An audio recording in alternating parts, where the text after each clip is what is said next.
this is the Big Dog, Damon Dury. Welcome to the Big Dog's Backyard.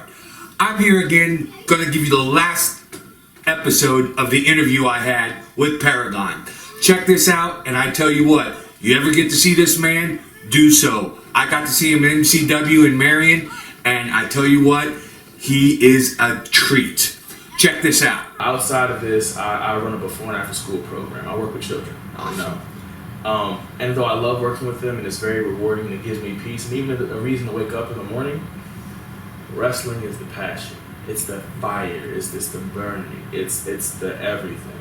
Okay. It's the thing that I've sacrificed for much. Went to college for 4 years and graduated with my bachelor's just to go to professional wrestling school months later. So it's like so much I have put aside and sacrificed for not just this dream, but this goal for this life and lifestyle. And my goal is to do it full time. Okay. You know, if I'm not signed to a big fat WWE contract, if I'm, you know, not wrestling on WrestleMania, or if I'm, you know, not in some of these incredible ballrooms that you see people at, that's cool. As long as I'm able to pay my rent money with my wrestling. As long as I'm able to buy my house or my vacation or my car or my whatever. If wrestling is what's funding my life and my dream and my stuff like that, I have nothing to be ashamed of. Some people, their goal is TV, and that's cool. You know, if I get there, great. Yeah. You know, if I get, you know, hey, Mom.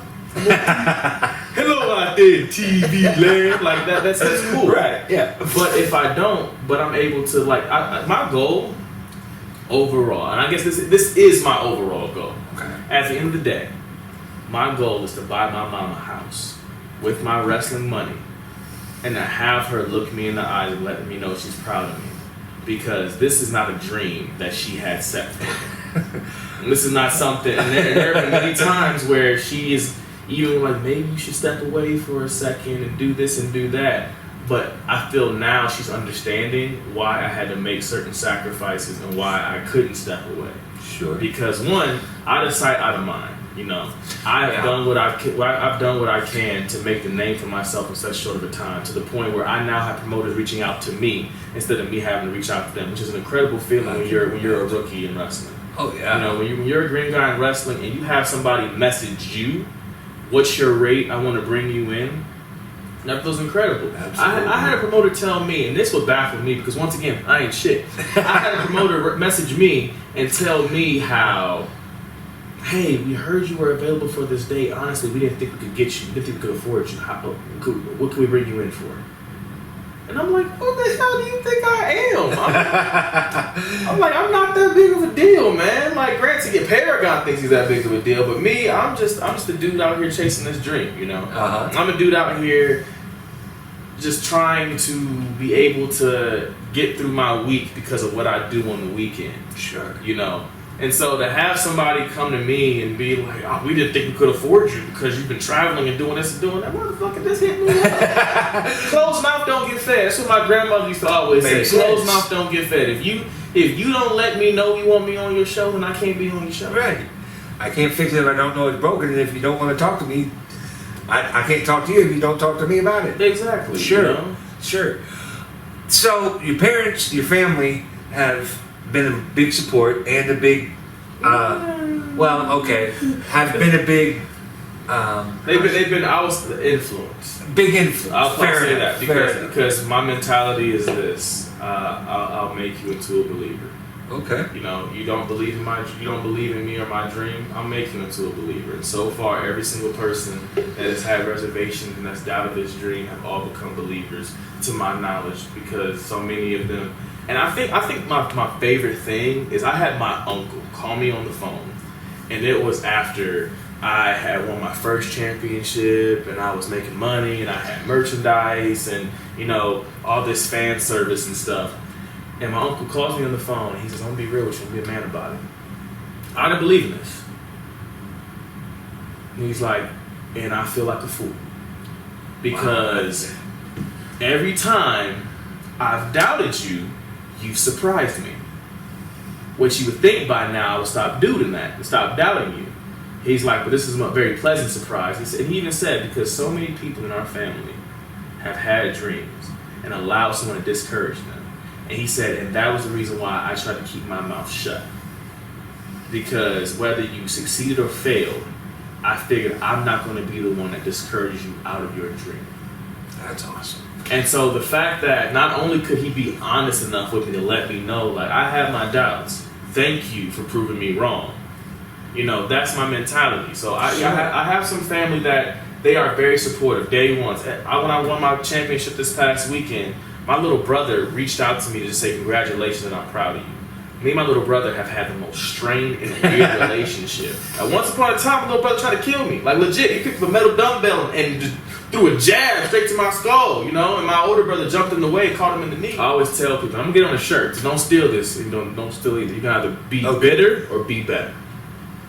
I can be bitter about all the people that have doubted me. I can be bitter about all the things that have held me back. I can be bitter about all the things in life that have happened to me that I probably shouldn't be here today. Or I can be better because of those things. Okay. I can be better in spite of those things. I was just going to ask you, so what do you feel about the doubters, the people who have brought you down, tried to bring you down on this? My haters are my motivators. Truly, like, and it's not hyperbole, it's not rap, it's for real. My haters are my motivators. There are people in the business right now that I believe to have been friends and considered friends who have thrown hate my way, who have shown me that not every brother in the business is a good brother, and that's okay. Because what I'm going to do is I'm going to keep getting better. I'm going to keep doing what I can to get where I want to go. And if a time comes when I can help them get an opportunity, I'm going to do it. So that way I can look them in their eyes and I can know, and they'll probably know deep down too, when you threw hate my way, when you weren't there for me when I needed you, when you pretty much weren't the good brother I needed you to be, but I was that for you, I still was there for you. I was in the Marine Corps for 8 years, and integrity was my driving force. They can take away freedom, they can take away money, only you can give away your integrity. Yeah. You seem to me like your integrity is vital to you, and just like you said a moment ago, haters are motivators, and just because somebody disses you or anything like that, you would still help them and give them the chance if you had the opportunity. To me, that's more integrity than anything. So I have to say thank you. I'm glad to see somebody. I appreciate that. You don't see it very much anymore. I appreciate that. Now, but I will say this though: just because I help you, that if you cross me, that you know. Of course. Like I've had some people who I've helped them with opportunities. I put my name on, you know. And granted, once again, though I've had the opportunity to be blessed with so many opportunities and so many things I've got to do in such short time, I'm still a rookie in this business. My name carries so much weight, you know. Even when people look at me, like, you know, sometimes like I'm this and I'm that.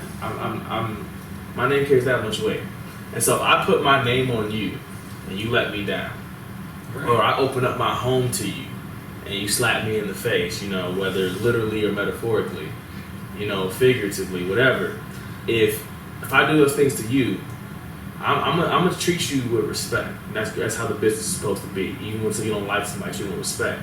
It don't mean I gotta like you. It doesn't mean I'm gonna keep on helping you out. I'm gonna keep on doing whatever, you know. And so, granted, if I see you're doing what you're supposed to do, like there's people I have been in the ring with who I cannot stand. I don't like them as a human being, and we had match of the night because that's my job. Right. You are my partner. My job is to protect you. My job is to put on the best shot I possibly can with you. Sure. We don't got to be homies afterwards. We don't got to talk. We don't got to hang out. We don't have to grab a beer. I'm not gonna grab a beer anyway. I'm straight edge. So it's like, but then maybe we can get wings. There you go. I'll eat while you drink. But right. We don't have to do that. But when I'm in this locker room, I expect you to shake my hand like I'm gonna shake yours. I expect you to look me in my eye while I look in yours, and I expect you to show respect. I'm gonna show respect to you. You know, that's just how it goes. That's just how it goes. You know, makes sense. Well, I can't thank you enough. This has been an amazing interview. All right, everybody. This is the Big Dog. Hope you enjoyed the interview with Paragon. I sure did. Come on back to the Big Dog's backyard and see what I dig up next.